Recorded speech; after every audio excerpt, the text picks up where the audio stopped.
Okay மக்களே, இப்போ இங்கேருந்து திரும்பி ரிட்டர்ன் கிளம்புறேன். ஏன்னா வந்து இந்த அண்ணா என்ன சொன்னாங்கன்னா, இதில் போனால் ரொம்ப தூரம், நீங்கள் வந்து இந்த ரோடுக்கு போய் இதுலேயும் ரோடு வந்து ரொம்ப மோசமாக இருக்கும், அங்கே போனீங்கன்னா சில இடங்களில் வந்து ரோடு இப்படி இருக்கும், சில இடங்களில் வந்து ரோடு மோசமாக இருக்குது, அப்படி தான் இருக்கும். ஆனால் நீங்கள் வந்து போனீங்கன்னா 4 ரோடு அப்படிங்கிற ஒரு இடத்துக்கு போய் சேரலாம். அதுக்கு மேலே நீங்கள் வந்து ரைட் எடுத்து போனீங்கன்னா ஃபஸ்ட்டு வந்து பர்கூர் போகும், பர்கூர்லேருந்து அப்புறம் வந்து அந்தியூர் போகணும். நீங்கள் இதில் போனீங்கன்னா பர்கூர் போகிற டைமில் நீங்கள் திரும்பி ரிட்டர்ன் போனீங்கன்னா கடம்பூருக்கே போயிடலாம் அப்படிங்கிற மாதிரி சொன்னாங்க. ஸோ அதனால் வந்து நான் திரும்பியே கடம்பூருக்காக கிளம்பி போயிட்டுருக்கேன். அடுத்த நேரம் நம்ம வந்து வந்த வழியே பயணம் பண்ணி கடம்பூர் போகிறோம். கடம்பூர் போய் அங்கேருந்து நம்ம கீழே இறங்க போகிறோங்க. ஓகே, இப்போ இந்த வீடியோ பதிவில் நம்ம வந்து உக்கியம் அப்படிங்கிற கிராமத்தோட என்ட்ரன்ஸில் நின்று அந்த அண்ணா கூட பேசிவிட்டு மறுபடியும் கிளம்பி போய் மாக்கம்பாளையம் வரைக்கும் போய் இந்த வழியை காமிச்சு முடிக்கிறேங்க.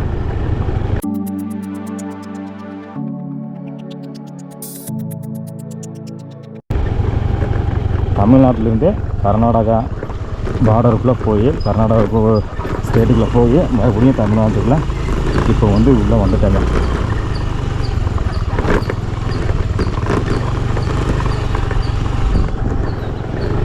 மறுபடியும் அதே கரடுமுரடான பயணம்.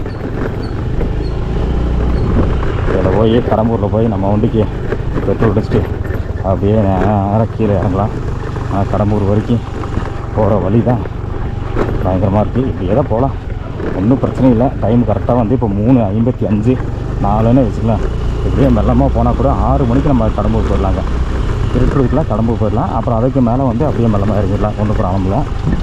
ஸோ இப்போது இங்கேருந்து கிளம்பியாச்சு மக்களே.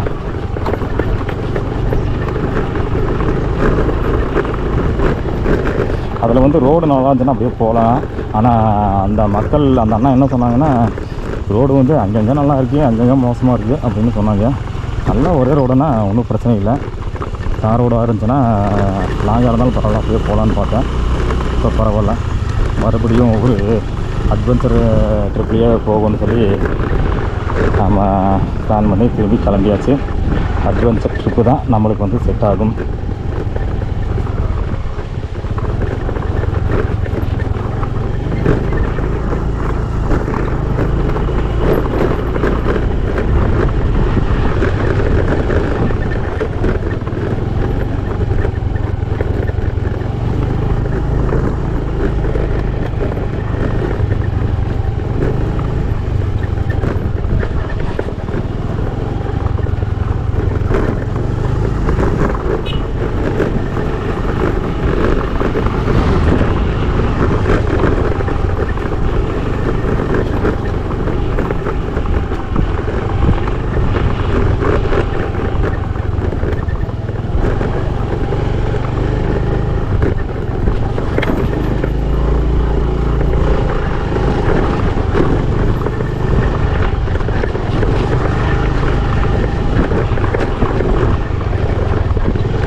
ஒன்றுமே காலையிலேருந்து நின்று சாப்பிட்ல.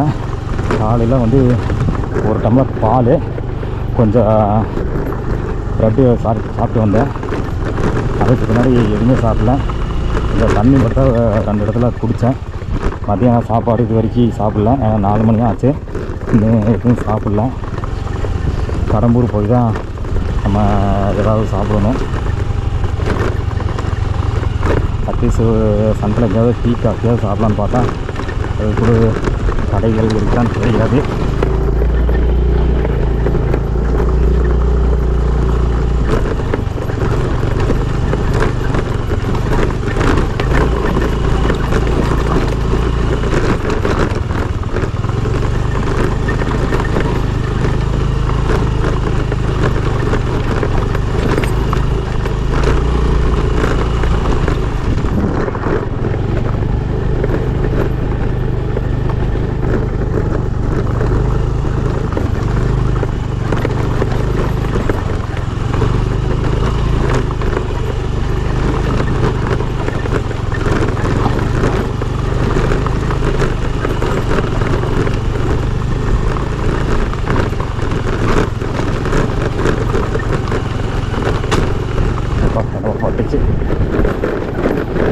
கல் வந்து சைடில் வண்டியில் பட்டிருக்கு.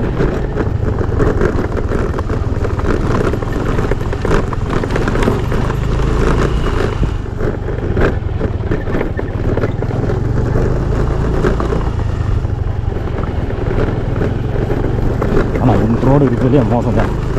அந்த மாக்கமலை ரோடு கூட இந்த முக்கியம் கிராமத்துக்கு வர ரோடு ரொம்ப ரொம்ப மோசம்.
அந்த இடத்துல ஒரே வழியில் மட்டும்தான் வர முடியும். நம்மளுக்காக ஒதுங்கி நின்னாங்க. நான் வந்து மறுபடியும் மோசமான வழியாக இருந்தாலும் பரவாயில்ல அப்படின்னு அப்படியே ஒதுங்கி வந்துட்டேன். பரவாயில்ல, மக்கள் வந்து அதுக்காக நின்று வழி கொடுக்குறாங்க.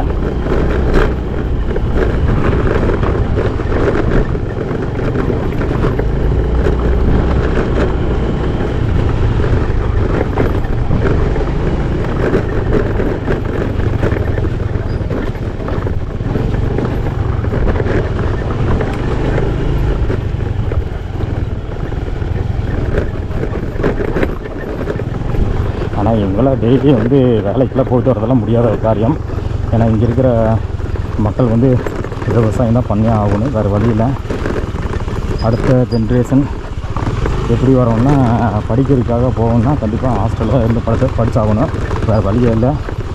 மாதத்துக்கு ஒரு டைம் தான் வர முடியும். வாரத்துக்கு ஒரு டைம் வந்துட்டு போனால் கூட ரொம்ப கஷ்டமாக இருக்கும் போல இருக்குங்க. நான் வர்றதுக்கு போகிறது தான் சரியாக இருக்கும். ஏதாவது படிக்கணுன்னா ஹாஸ்டலில் இருந்து படிக்கணும். அதே மாதிரி வெளியே ஏதாவது வேலைக்கு போகணுன்னால கூட வேறு எங்கேயாவது தங்கி தான் வேலைக்கு போகணுமே தவிர வந்து இங்கே வந்து டெய்லியெல்லாம் வந்துட்டுலாம் போக முடியாதுங்க, வாய்ப்பே இல்லைங்க.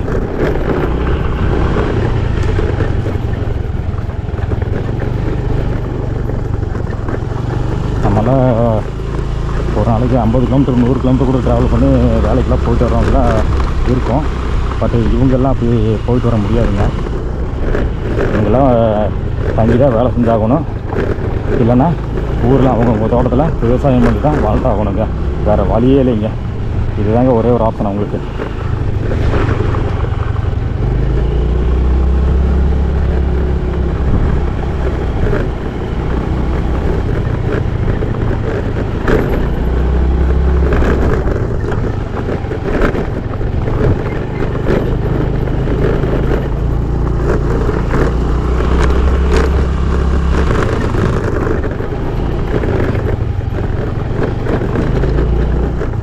மான் போகுது, மான் ஒரு 2 மான் ஓடுது பார்த்தீங்க. 2 மான், அது இன்னொரு மான் ஓடுது. இன்னும் இருக்கான்னு தெரியலையா.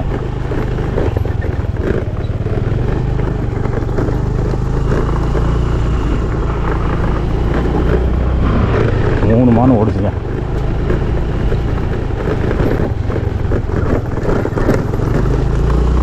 நல்லமா போயிருந்தால் நம்ம வீடியோவில் கவர் ஆகிருக்கும். பட் இது இப்போ கவர் ஆகிருக்கா இல்லைன்னு தெரியல.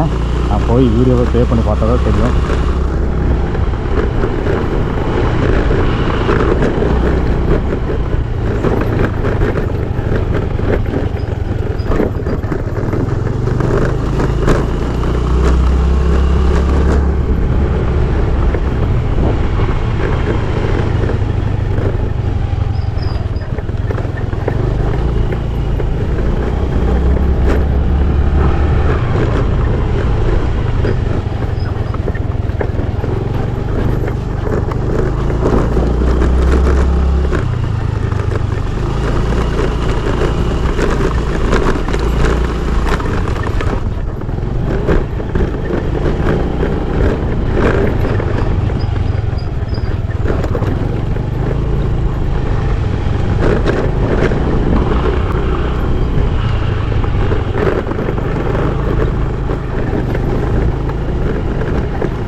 என்னன்னு தெரில. போயிட்டே இருக்கேன். மாக்கம்பாளையம் வந்தோம்னா கூட அங்கேருந்து ஒரு 1.5 மணி நேரம் ஆயிடும். அரிக்கியம் அப்புறம்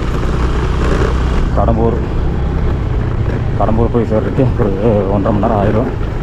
1.5 மணி நேரமாக 2 மணி நேரமாக ஆக வாய்ப்புகள் இருக்குது. ஏன்னா நல்ல முதல் போக முடியும்.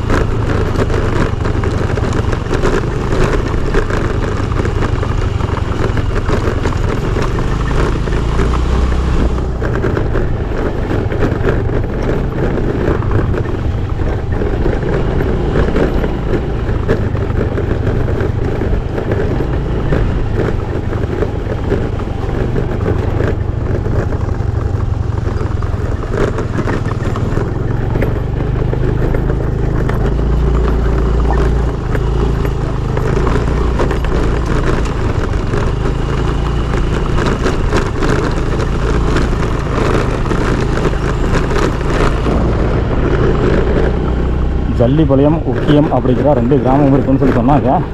மாக்கம்பாளையத்துலேருந்து போகிற வழியில் நான் மாக்கம்பாளையத்துலேருந்து போய் இந்த வழியில் போய் உக்கியம் ஜல்லிபாளையம், ஃபஸ்ட்டு ஜல்லிபாளையம், 2வது உக்கியம் அப்படிங்கிற கிராமம் இருக்குன்னு சொன்னாங்க. நான் போனேன். அது வரைக்கும் போய் அங்கே இருக்க மக்கள்கிட்ட கேட்டு தெரிஞ்சுக்கிட்ட வரைக்கும் என்னென்னா, இதில் போனால் வந்து ரொம்ப லாங்கு. நம்ம இங்கே அதில் போனீங்கன்னா பர்கூர் போகிறக்கே இருட்டாயிடும். அதுலேருந்து நீங்கள் மறுபடியும் அந்தியூர் போய் திருப்பி வந்து காரமடை போகணுன்னா எப்போ இருந்தாலும் நைட்டு ஒரு 10 மணிக்கு மேலே ஆயிடும் அப்படிங்கிற மாதிரி சொன்னாங்க. ஸோ அதனால் வந்து நான் திருப்பி இதே வழியாக ரிட்டர்ன் வந்துட்டேன். ஜல்லிபாளையத்தோட என்ட்ரன்ஸு அங்கேயே அந்த மக்கள்கிட்ட பேசிட்டு நான் வந்து இந்த வழியில், அதாவது வந்த வழியிலே திரும்பி ரிட்டர்ன் வந்து இப்போ மாக்கம்பாளையம் பார்த்து போயிட்டுருக்கேங்க. மாக்கம்பாளையம் போயிட்டு அங்கேருந்து அரிக்கியம் போய் அங்கேருந்து மறுபடியும் கடம்பூர் போய் கடம்பூர்லேருந்து சத்தியமங்கலத்துக்காக நான் கீழே வந்து இறங்க போகிறேங்க. மாக்கம்பாளையத்தோட இந்த வீடியோ பற்றி தான் நான் வந்து முடிச்சுக்க போகிறேங்க.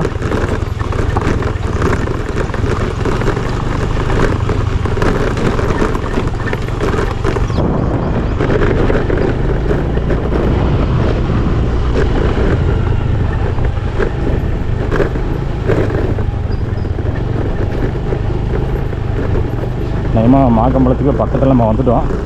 மாக்கம்பாளையம் போனதுங்க இந்த வீடியோ பற்றி தான் இதோட முடிச்சுக்க போகிறேங்க. அடுத்த வாரம் சண்டே வந்து மறுபடியும் கடம்பூர் வந்து இன்னும் சில வழித்தடங்களில் நான் வந்து பயணம் பண்ணி போக போகிறேன். சில கிராமங்களை தேடியும் போக போகிறேன். சில ஆபத்தான வழியிலையும் பயணம் பண்ண போகிறாங்க. அது வந்து அடுத்தடுத்த வீடியோ பார்த்திங்கன்னா மறுபடியும் உங்களுக்கு பதிவு பண்ணி காமிக்கிறேங்க. கடம்பூர்லேருந்து கேர்மலம் போகலாம், டிம்பம் போகலாம். இதுக்கெல்லாம் வழி இருக்குதுங்க. அது எல்லாமே வந்து ரொம்ப மோசமான வழி தான் அப்படின்னு சொல்லி கேள்விப்பட்டிருக்கேன். பட் நான் இன்னும் போனதில்லை. போய் பார்த்தாவே தெரியும். அது வந்து அடுத்த சண்டே மறுபடியும் பிளான் பண்ணி வந்து வீடியோ பதிவு பண்ணி அடுத்தடுத்த வீடியோக்கெலாம் உங்களுக்கு பதிவு பண்ணி காமிக்கிறேங்க.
நல்லா வலி எடுத்துட்டு நாளைக்கெல்லாம் கையில் ரத்தம் கட்டிடு, அதில் டவுட்டே இல்லை.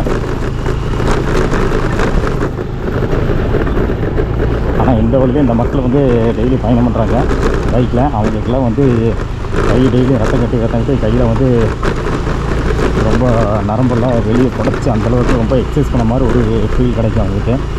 ஃபீலில் எக்ஸசைஸ் பண்ணுறதாங்க, டவுட்டே இல்லை. டெய்லி எக்ஸசைஸ் பண்ணால் கூட இந்த மாதிரி இருக்காது.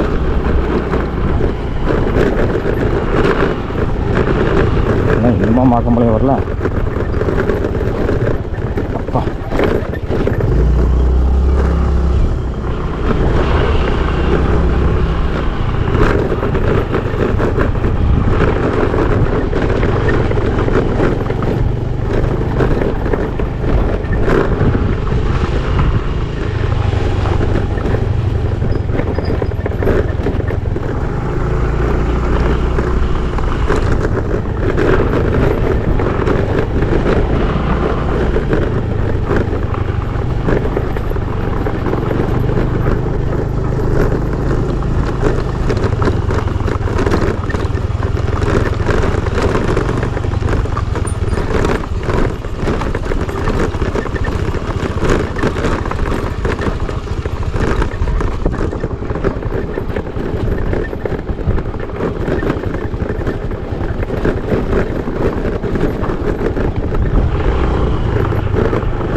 ஒரு ஊர் மீட்டிங் போல இருக்கு.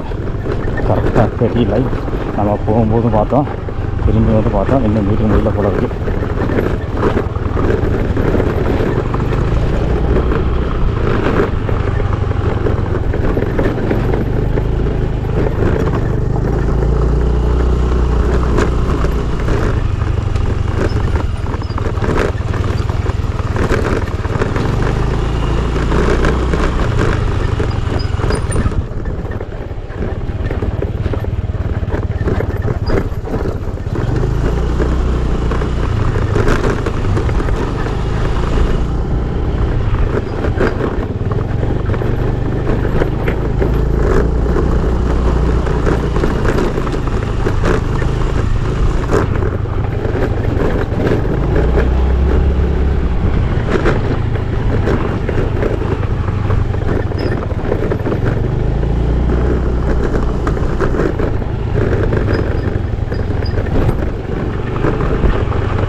முட்டியில் போகுது.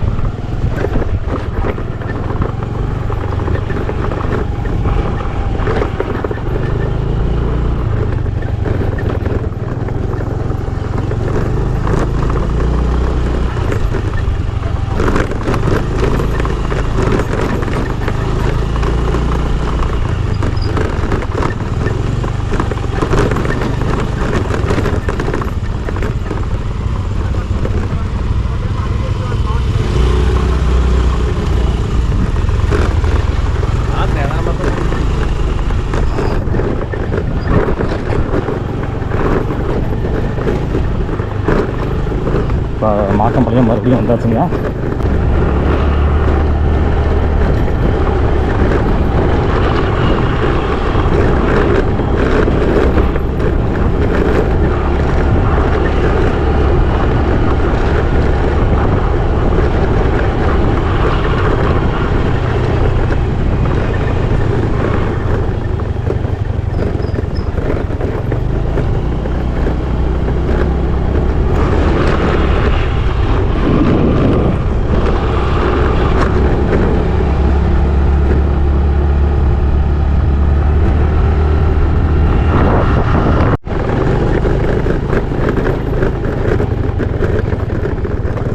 ஆடு மாடெல்லாம் பேசிட்டு வர்றாங்க இந்த கிராம மக்கள்.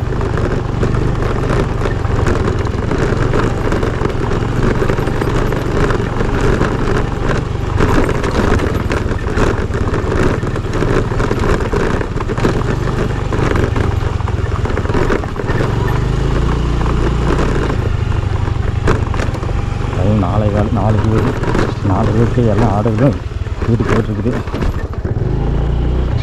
ஆனால் இருட்டாயிடுச்சுன்னா இங்கே கஷ்டம். ஆடுகளை வந்து திரும்பி வராது 5 மணிக்கு மேலே.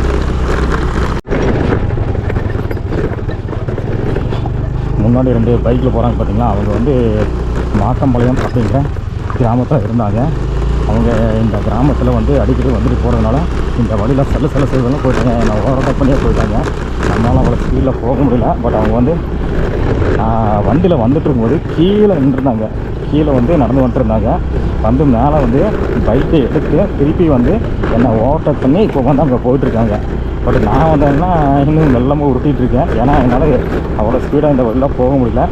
நம்மளுக்கு இந்த வழி வந்து பழக்கம் இல்லை, அவங்களுக்கு வந்து இந்த வழி வந்து பழக்கப்பட்ட வழி. ஸோ அதனால் வந்து வேகமாக போகிறாங்க. நம்மளால் அப்படி போக முடியல. இருந்தாலும் இப்போது திரும்பி ரிட்டர்ன் போகும்போது ஓரளவுக்கு நல்லா ஸ்பீடாக தான் போகிறேன். போகும்போது ரொம்ப ஸ்லோவாக போனேன். திரும்பி ரிட்டர்ன் போகும்போது, அதாவது கடம்பூருக்கு போகும்போது கொஞ்சம் ஃபாஸ்ட்டாக தான் போயிட்டுருக்கேன். வண்டியில் சவுண்டெல்லாம் வரதான் வந்துட்டு தான் இருக்கேன். பரவாயில்ல, போய் சர்வீஸ் பண்ணிக்கலாம், என்னன்னாலும் பரவாயில்ல அப்படின்ட்டு போயிட்டுருக்கேன். ஏன்னா நம்ம 6 மணிக்குள்ளே இந்த ஏரியாவை தாண்டி ஆகணும். அந்த ஒரே ஒரு காரணத்தினால கொஞ்சம் ஸ்பீடாக தான் போயிட்டுருக்கேன்.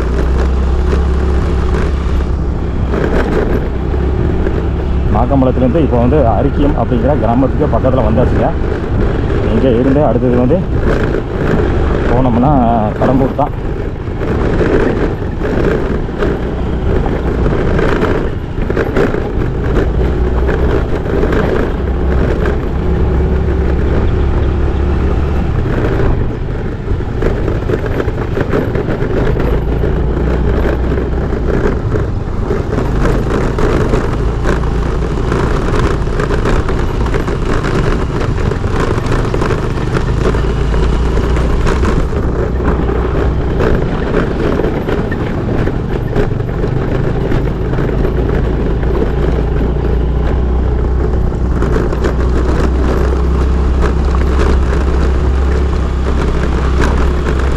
என்ன ஸ்பீடாக அசால்ட்டாக போகிறாங்க பாருங்கள்.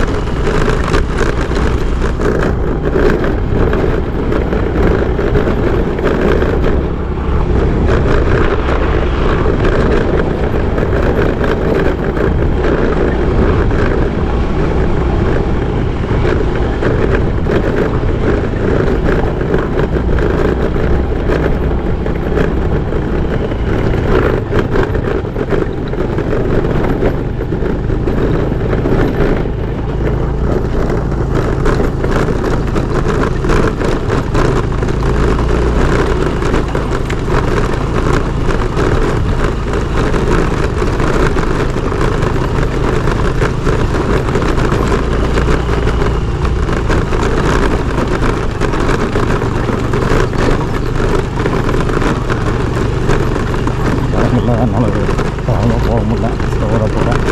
பட் அவங்க வேகமாக போட்டாங்க.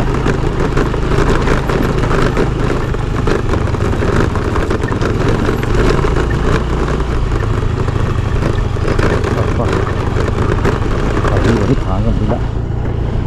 இப்போ வந்து அரிக்கியம் வந்தாச்சு. இதுதாங்க அரிக்கியம் அப்படிங்கிற கிராமம். மாக்கம்பாளையத்துலேருந்து அரிக்கியம் வந்தாச்சு. அரிக்கியத்துலேருந்து கடம்பூர் போக போகிறோம்.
மான் இருந்தது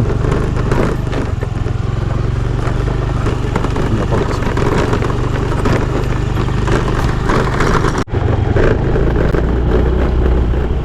ஓரளவுக்கு அப்படியே நல்ல ரோடுக்கு வந்துட்டேன்னு நினைக்கிறேன்.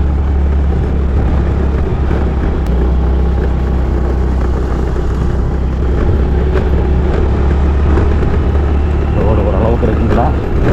அப்படியே போக போக நம்ம அந்த குன்றி ரோடு எங்கே புரியுதோ அங்கே போனோம்னா ரோடு வந்து நல்ல ரோடு வந்து அதுக்கு கொஞ்சம் முன்னாடி. இப்போ இங்கெல்லாம் ஓரளவுக்கு அப்படியே மேனேஜ் பண்ணி போகலாம். பாருங்கள், இந்த ரோடெல்லாம் ஓரளவுக்கு இருக்கு. நான் இப்படி தான் ரோடு இருக்குன்னு நினச்சேன், போகிற ரோடு. சரி, இந்த மாதிரி இருந்தால் கூட பரவாயில்ல, எப்படியே போயிட்டு வந்துடலாம் அப்படின்னு பார்த்தா அதுக்குன்னா ரொம்ப ரொம்ப மோசங்க. ரோடே இல்லைங்க. அதெல்லாம் சரி, கரடு முருடான பாதை. பயணம் பண்ணதுலேயே ரொம்ப ரொம்ப மோசமான ஒரு கரடு முருடான பாதை வந்து இந்த மாக்கம்பாளையம் போகிற பாதை தாங்க.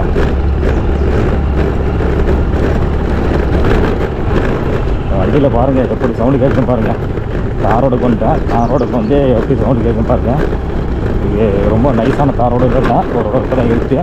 இப்படியும் கொஞ்சம் நிறைய டேமேஜ் இருக்குது. ஆனால் இருந்தாலும் எப்படி சவுண்டு வருது பாருங்கள் என் வண்டியில். என்னமோ முன்னாடி ஒன்று கண்டு விழுந்துருச்சு, அதுதான் நல்லா தெரியுது. பெருசாக விழுந்துருச்சா போய் சின்னதான்னு தெரியல. செலவு பெருசாக செலவு சின்னதான்னு தெரியல. போய் பார்த்தா தான் தெரியும். ஒர்க் ஷாப்பில் வண்டி விட்டு பார்த்தா தான் தெரியும்.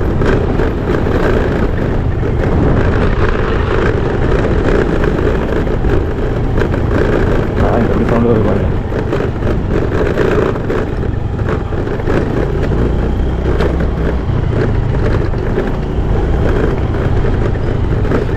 சவுண்டு பெருசாக கேட்குது.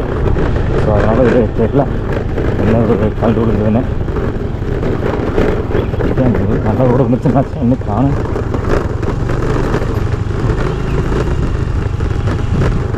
அந்த கார் ரோடு வந்ததுமே நல்ல ரோடு வந்துருச்சுன்னு நினச்சேன். இன்னுமே வரலையா?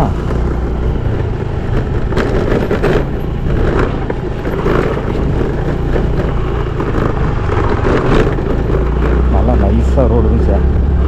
அது இங்கே யானையால் சாணம் இங்கே இருக்குது.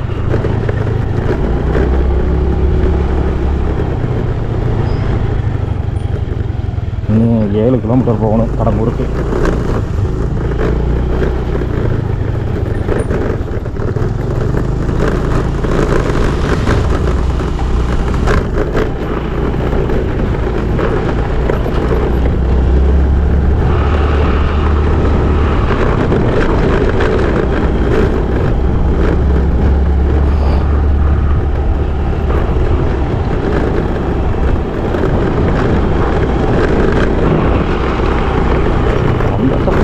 அதெல்லாம்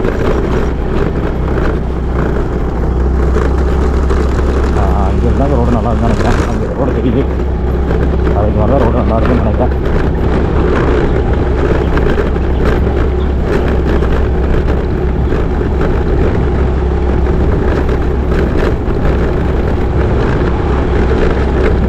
அப்பாடே, இதுக்கு மேலே தான் ரோடு நல்லா இருக்குங்க. அம்மா கொஞ்சம் ரிலாக்ஸ் பண்ணி அப்படியே உட்காந்துக்கிறாங்க. அப்பா சாமி, பயங்கரமான ஒரு ரிஸ்க்கான பயணத்தை முடிச்சுட்டு வந்திருக்காங்க. மாக்கம்பாளையம், குன்றி மாக்கம்பாளையம் அப்படிங்கிற 2 மலை கிராமங்களை பார்த்து இருக்கேன். இதில் போனால் வந்து குன்றி, இப்போ வந்த வழியில் போனோம்னா மாக்கம்பாளையம். இந்த 2 மலை கிராமங்களை பார்த்து முடிச்சுட்டு இப்போ வந்து கடம்பூருக்கு போயிட்டுருக்கேன். இங்கேருந்து கடம்பூர் ஒரு 6-7 கிலோமீட்டர் வருங்க. இது வந்து ரோடெல்லாம் சூப்பராக இருக்கும். இந்த மாதிரி ரோடு இருந்தால் எந்த ஒரு பிரச்சனை இல்லாமல் அழகாக போய்ட்டு வரலாம். மாக்கம்பாளையம் வந்து ரோடெல்லாம் நல்லா பெருசாக இருக்குது, ஃபுல்லாக கல் ரோடாக இருக்குது. ரோடு போட்டு கொடுத்தா கொஞ்சம் நல்லாயிருக்கும் அப்படின்னு இந்த வீடியோ பதிவு மூலமாக நான் கேட்டுக்காங்க. ஏன்னா இங்கே நிறைய கிராமங்கள் இருக்குது. மாக்கம்பாளையம் தாண்டி அதுக்கு பின்னாடியே நிறைய கிராமங்கள் இருக்குது. முன்னாடியே வந்து அரிக்கியம், 2வது மாக்கம்பாளையம், அதுக்கு அடுத்து போனோன்னா ஜல்லிபாளையம், அப்புறம் ஏன்னா உக்கியம் அப்படிங்கிற மாதிரியான கிராமங்கள்லாம் இருந்தது. சைடில் இன்னும் சில கிராமங்களும் சொன்னாங்க, குட்டையூர் அப்படிங்கிற மாதிரிலாம் ஏதோ சொன்னாங்க. பட் கரெக்டாக தெரியல. இன்னும் நிறைய கிராமங்கள் இருக்கும் போல இருக்குங்க. அந்த மக்களுக்கெல்லாம் வந்து ரொம்ப பயனுள்ளதாக இருக்கும்.